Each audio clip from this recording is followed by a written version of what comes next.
Izzat bor ekan obunachilar va bizni taniganlar. Bilan ishni boshladik, xudo xolasa. Ishlar avjida.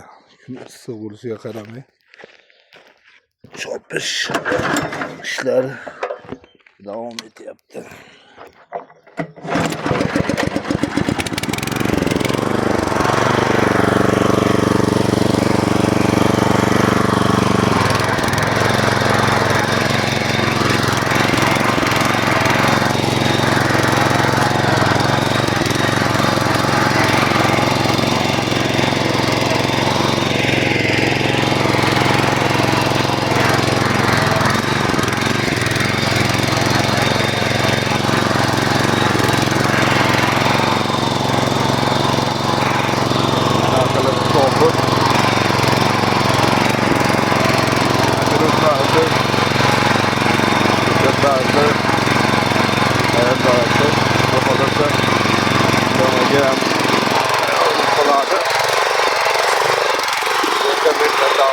Koymalarımız güzel oldu.